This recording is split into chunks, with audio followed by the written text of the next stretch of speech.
After what felt like a lifetime of anticipation, we finally have the fourth and final map for Cold War Zombies, Forsaken. I went into this map without as much optimism as everyone else. Cold War has been a perfectly fine game for zombies, but my opinions on the game as a whole haven't changed very much since January. And why would they? With the obvious exception of Outbreak, each new map and update didn't do much to shake up how Cold War Zombies itself plays. Where games like Black Ops, Black Ops 2, and even Black Ops 3 had incredibly different and distinct styles of storytelling and gameplay with each new map, Cold War felt like slightly different variations on the same theme we saw at launch with Die Maschine. All the game's round-based maps feel almost identical, which severely hurt the game's replay value. Combine that with the climax in a storyline that has so far completely failed to interest me, and I didn't see any reason Forsaken would be anything different. I thought the map would release, be a fun but familiar addition to Cold War's roster of maps, and then we'd all go back to waiting for Daddy Activision to bless us with more content that we can complain about.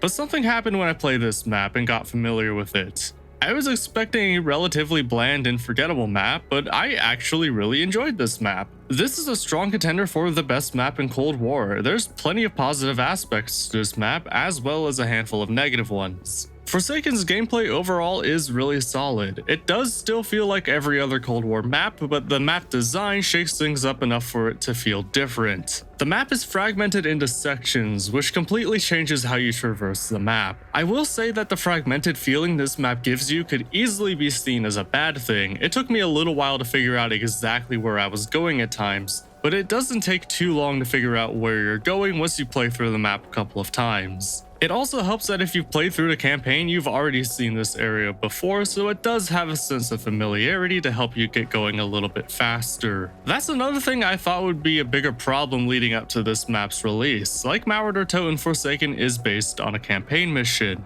and I was certain going into this that it would just constantly remind me of one of the better missions in the campaign the entire time I was playing, but that wasn't really an issue after about 10 minutes of playtime. It feels different enough. Side note, speaking of the early game, the starting route for this map is incredibly innovative. Rather than the early rounds progressing like any other map, the rounds will change after a short amount of time. You can progress through the early rounds without getting a kill if you want to. You don't get quite as many points as you would if you went through the rounds proper, but it is far faster. Granted, you could have just used the Rampage Inducer to get through those early rounds fast, but this isn't nearly as intense. It's neat, I like it.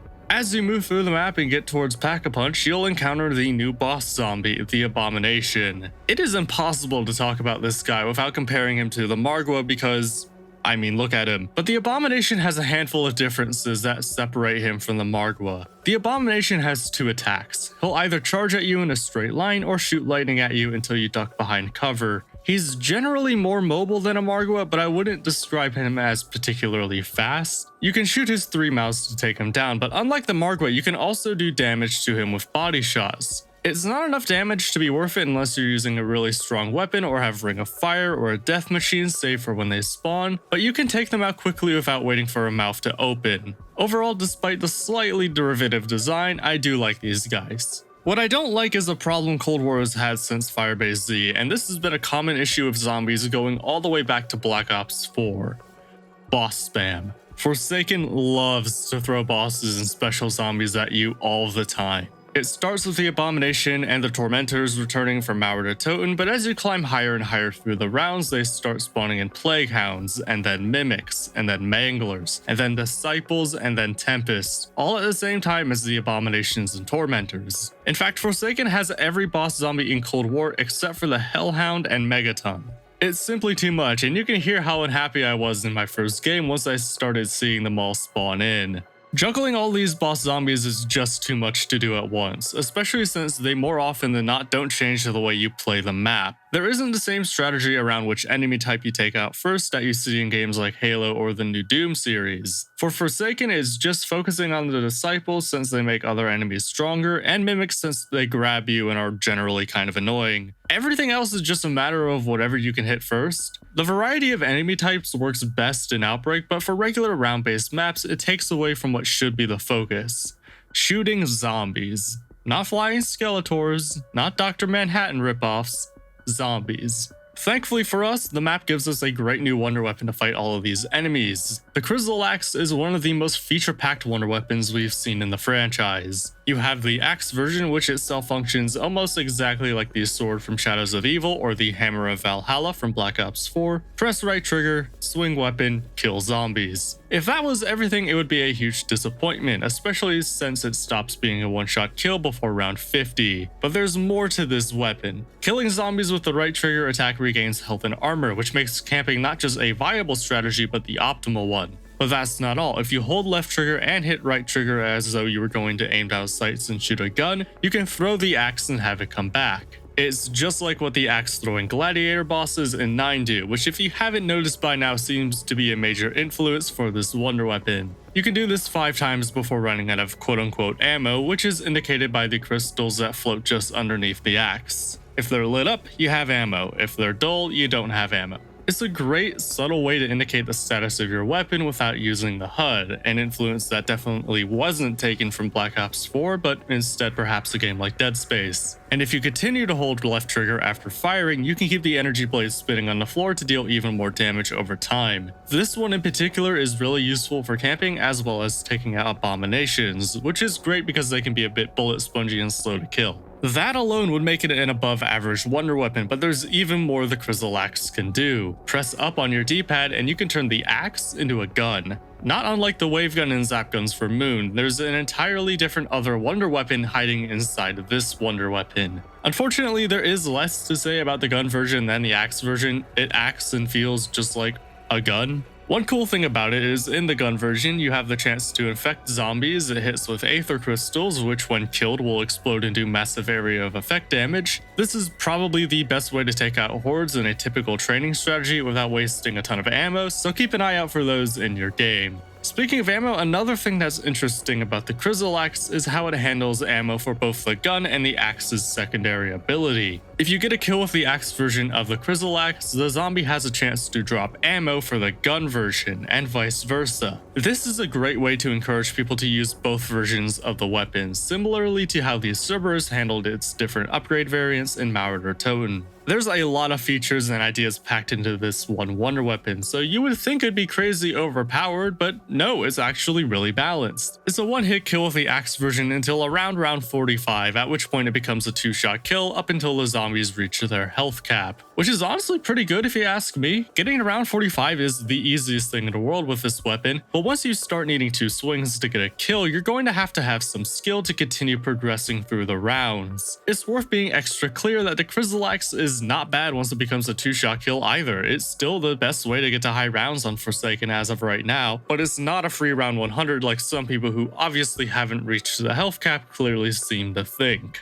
The Easter egg is often one of the most important parts of a zombies map, especially one that's closing a game and a storyline. The general reception towards the Cold War's storyline and Easter egg has been mixed to say the least. There's large segments of the community that want Easter eggs to be harder, whereas myself and many others are happy that Easter eggs are finally accessible to the casual player. There's large segments that don't find the storyline, characters, and general presentation of the Dark Aether storyline entertaining or appealing, and then there are those that like completing all 6 Easter eggs in Cold War and then spending another 12 hours looking for hundreds of collectible items across every season that actually tell you what's happening. While the storyline has divided people since its very inception, and while Cold War's direction might not be what most fans thought it would be, the general consensus around Forsaken is surprisingly positive. This map seems to have turned a lot of heads regarding the storyline, including mine. Starting with the Easter eggs' general gameplay, there really isn't a whole lot to talk about. If you've done the rest of the Easter eggs in Cold War, then chances are you have a pretty good idea of what this Easter egg entails. All you're doing in the Forsaken Easter egg is building a device that will allow you to travel through the phase to get to the boss fight. It's just like what you did in the second Outbreak Easter egg, except this time it's more than just a plot device. My only real complaint about the actual gameplay is that shooting the orbs that cycle around the crystals that fall into the map is annoyingly challenging. That being said, I didn't see anyone else struggling with it, so